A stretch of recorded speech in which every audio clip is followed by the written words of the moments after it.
नमस्कार दोस्तों, मैं सुमित शिवजी दुबे आप लोगों के सामने पुनः उपस्थित हुआ हूँ एक नई कहानी के साथ, जिसका शीर्षक है यह भी बीत जाएगा।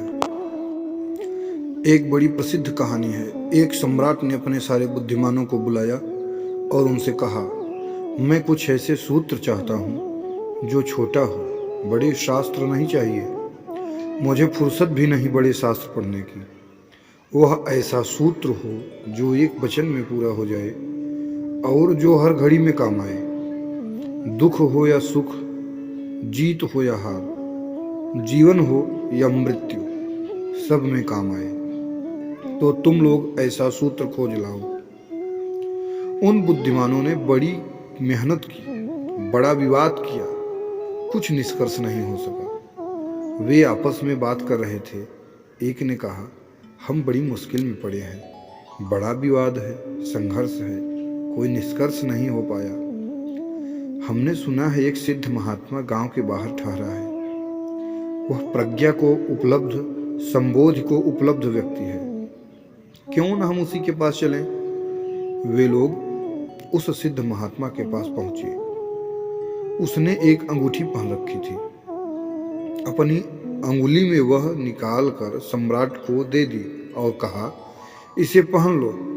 इस पत्थर के नीचे एक छोटा सा कागज रखा है, उसमें सूत्र लिखा है।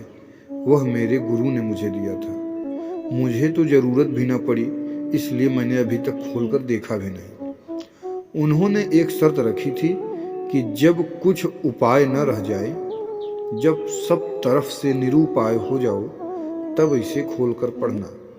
ऐसी कोई घड़ी न आई। उनकी बड़ी कृपा है, इसलिए मैंने इसे खोलकर पढ़ा नहीं। लेकिन इसमें जरूर कुछ राज होगा, आप रख लो। लेकिन शर्त याद रखना, इसका वचन दे दो कि जब कोई उपाय न रह जाएगा, सब तरफ से निरुपाय असहाय हो जाओगे, तभी अंतिम घड़ी में इसे खोलना। क्योंकि यह सूत्र बड़ा बहुमूल्य है। अगर इसे साधारणतः खोला गया तो अर्थहीन होगा। सम्राट ने अंगूठी पहन ली। वर्षों बीत गए। कई बार जिज्ञासा भी हुई। फिर सोचा कि कहीं खराब न हो जाए। फिर काफी वर्षों बाद एक युद्ध हुआ, जिसमें सम्राट हार गया और दुश्मन जीत गया। उसके राज्य को हड़प लिया। वह सम्राट एक घोड़े पर सवार होकर भागा। अपनी जान बचाने के लिए। राज्य तो गया, संगी साथी दोस्त परिवार सब छूट गए। 2-4 सैनिक और रक्षक उसके साथ थे, वे भी धीरे धीरे हट गए, क्योंकि अब कुछ बचा ही नहीं था, तो रक्षा करने का भी कोई सवाल न था। दुश्मन उस सम्राट का पीछा कर रहा था, तो सम्राट एक पहाड़ी घाटी से होकर भागा जा रहा था।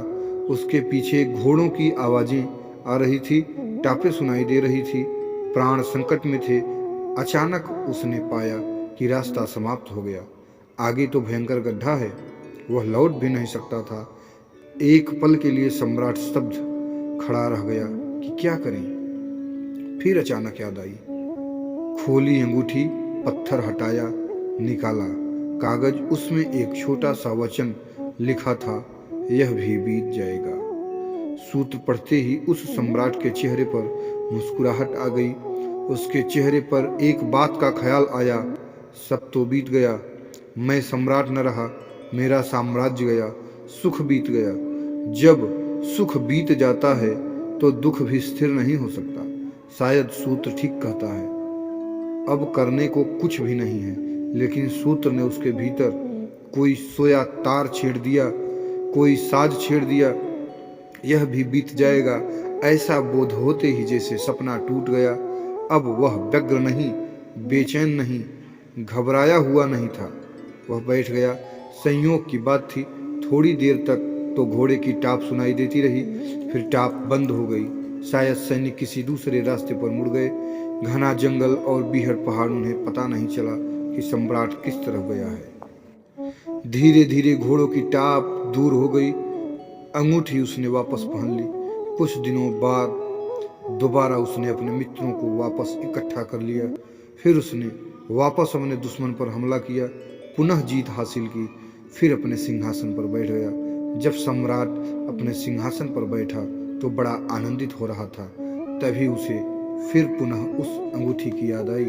उसने अंगूठी खोली, कागज को पढ़ा, फिर मुस्कुराया। दोबारा सारा आनंद, विजयी का उल्लास, विजयी का दंभ सब विदा हो गया। उसके वजीरों ने पूछा, आप बड़े प्रसन्न थे, अब एकदम शांत हो गए, क्या हुआ? सम्राट ने कहा, जब सभी बीत जाएगा तो इस संसार में न तो दुखी होने को कुछ है और न ही सुखी होने को कुछ है। तो जो चीज़ तुम्हें लगती है कि बीत जाएगी उसे याद रखना। अगर यह सूत्र पकड़ में आ जाए तो और क्या चाहिए? तुम्हारी पकड़ ढीली होने लगेगी। तुम धीरे धीरे अपने को उन सब चीज़ों से दूर पाने लगोगे जो चीज़ें बीत जाएगी। क्या अकड़ना, कैसा गर्व, किस बात के लिए इठलाना, सब बीत जाएगा। यह जवानी बीत जाएगी। याद बन बन के कहानी लौटी, सांस हो के वीरानी लौटी। लौटे सब गम जो दिए दुनिया ने, मगर न जाकर जवानी लौटी। यह सब बीत जाएगा। यह जवानी, यह 2 दिन की इठलाहट, यह 2 दिन के लिए तितलियों जैसे पंख, यह सब बीत जाएंगे। यह 2 दिन की चहल पहल, फिर गहरा सन्नाटा, फिर मरघट की शांति। तो मित्रों, इस कहानी का तात्पर्य स्पष्ट ही है कि हर परिस्थिति में हमें यह मूल सूत्र, यह बीत जाएगा, हमेशा याद रखना चाहिए, जिससे कि हम कभी भी व्यग्र, व्याकुल या बहुत ज़्यादा गर्व या घमंड में मदमत्त नहीं होंगे। आप सबका ध्यान से कहानी सुनने के लिए धन्यवाद। नमस्कार। जय हिंद।